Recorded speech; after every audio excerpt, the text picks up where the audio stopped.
गुरुदेव के चरणों में कोटि कोटि प्रणाम, गुरु शक्तियों के चरणों में कोटि कोटि प्रणाम। आज हम आषाढ़ अमावस्या, जिसे दीप अमावस्या या गतहारी अमावस्या भी कहा जाता है, तो इस चीज़ को डिकोड करेंगे। तो आषाढ़ अमावस्या या दीप अमावस्या, इस दिन क्या किया जाता है? बेसिकली आपके घर में जो भी दिए होते हैं, दीप होते हैं, समई होती है, उन सब को धो के क्लीन करके एकदम स्वच्छ करके उनकी पूजा की जाती है। पीताम्बरी से या इमली के पानी से एकदम उनको चमका चमका के क्लीन किया जाता है और उनकी पूजा करके एक दिया दक्षिण डायरेक्शन में, साउथ डायरेक्शन में लगाया जाता है।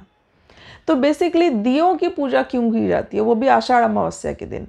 तो अब जैसे आषाढ़ी एकादशी के वीडियो में मैंने बताया था कि अभी चातुर्मास स्टार्ट हो रहा है। चातुर्मास में क्या होता है कि देवता जो है वो योग निद्रा में होते हैं, तो उनका जो चैतन्य है हमारे चारों तरफ वो कम हो जाता है।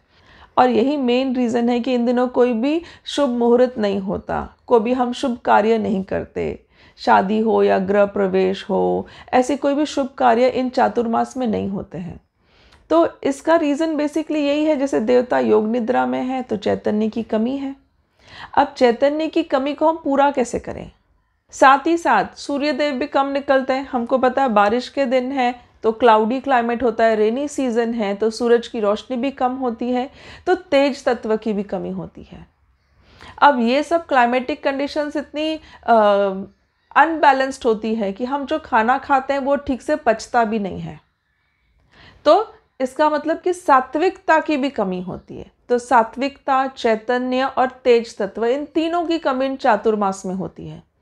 और इसलिए आप देखोगे कि मैक्सिमम फेस्टिवल्स हमारे जो हैं वो चातुर्मास में आते हैं। इनफैक्ट आषाढ़ अमावस्या का जो नेक्स्ट डे है, श्रावण महीना स्टार्ट होता है। श्रावण महीने में बहुत बारिश भी होती है और श्रावण महीने में मैक्सिमम हम फेस्टिवल्स मनाते हैं।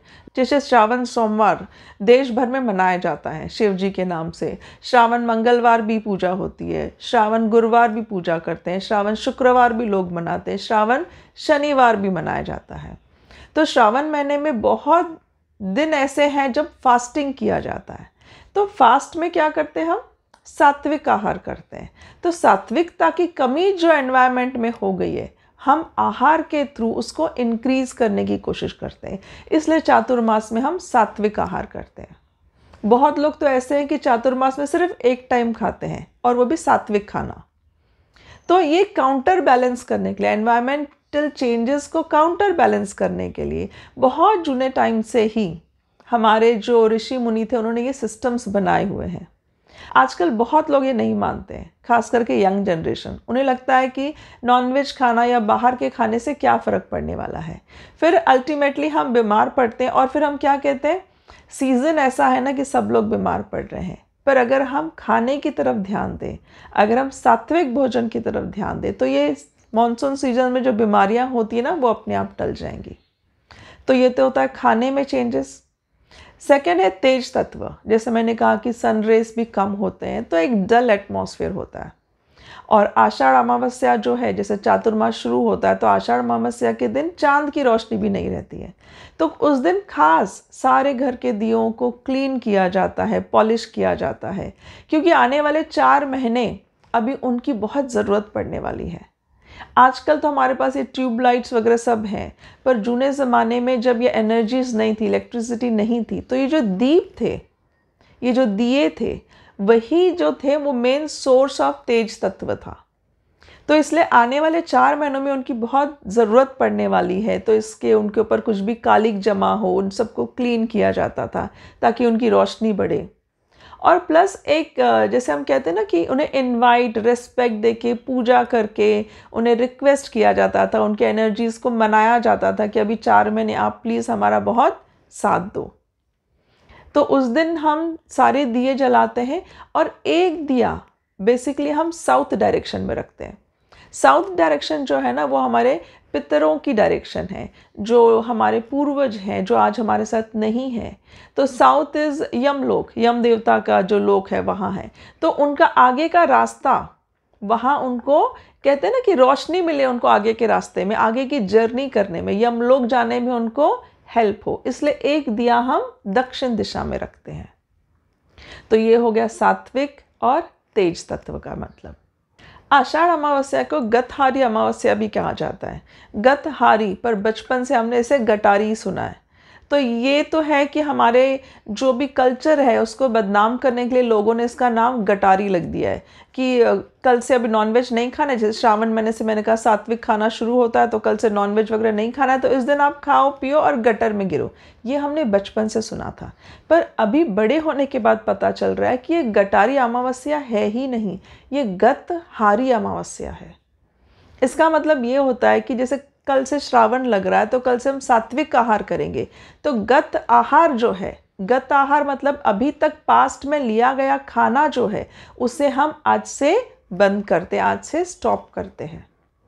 तो गतहारी अमावस्या मतलब जो भी हम लोग राजसिक या तामसिक खाना खाते थे वो आज से हम लास्ट खा के उसको विदा करेंगे, इसलिए गत आहारी अमावस्या है ये, गटारी अमावस्या नहीं है। तो गतहारी अमावस्या के दिन भी हम लास्ट राजसिक या तामसिक खाना खाते हैं, क्योंकि अगले दिन से हम लोग प्योर सात्विक खाना खा के अपने शरीर में अपने चारों तरफ सात्विकता को भी इंक्रीज करेंगे। और एनवायरमेंटल में जो चेंजेस हो रहे हैं जिसकी वजह से हमारा डाइजेशन प्रॉब्लम शुरू हो जाता है, डाइजेशन प्रॉपर नहीं वर्क होता, सो जो प्रोसेस होता है उस चीज़ को हेल्प करने के लिए श्रावण महीने से 4 महीने हम बहुत लोग जो हैं वो सात्विक खाना प्रेफर करते हैं। और जो नहीं खाते हैं वो बीमार होते ही हैं, उनका डाइजेशन प्रॉपर नहीं होता, पेट खराब होता है, वॉमिटिंग होती है, फीवर होता है, ये सारी चीज़ें उन्हें फिर सफ़र करनी पड़ती हैं। तो सर्टेन प्रिंसिपल्स जो जूने ज़माने से चलते आ रहे हैं उन्हें आज भी फॉलो करना बहुत ज़रूरी है। तो गुरुचरण में यही प्रार्थना है कि आषाढ़ी अमावस्या से आप सात्विक खाना खाएं ताकि सात्विक तत्व बढ़े। अब चैतन्य और तेज तत्व दीप पूजन से वो भी अपने चारों तरफ बढ़ाए, क्योंकि एटमॉस्फेयर में जो एक कहते हैं ना उदासीनता आ जाती है, बहुत बारिश डल एटमॉस्फेयर लगता है, तो ये फेस्टिवल्स के थ्रू हम भजन कीर्तन करते हैं तो चैतन्य हम बढ़ाते हैं। हर बार जब हम आरती करते हैं, जैसे हर श्रावण महीने में हर सोमवार की आरती अलग, सैटरडे हम मंदिर जाते हैं, थर्सडे हम मंदिर जाते हैं, तो हर बार जब हम मंदिर जाते हैं और भजन कीर्तन करते हैं, व्रत करते हैं तो हम चैतन्य को भी इंक्रीज़ करते हैं, हम पॉजिटिविटी को इंक्रीज़ करते हैं, जो कि योग निद्रा में भगवान है उसकी वजह से चैतन्य या पॉजिटिविटी थोड़ी सी कम हो जाती है। तो इस तरह से पूरे एनवायरनमेंट को बैलेंस करने के लिए ये चातुर्मास सेलिब्रेट किया जाता है। तो इसके डिफरेंट जो सिस्टम्स है या हम रूल्स कह सकते हैं वो कुछ हद तक तो हम सबको फॉलो करने ही चाहिए। अब सबको स्वामी जी का खूब खूब आशीर्वाद। जय बाबा स्वामी।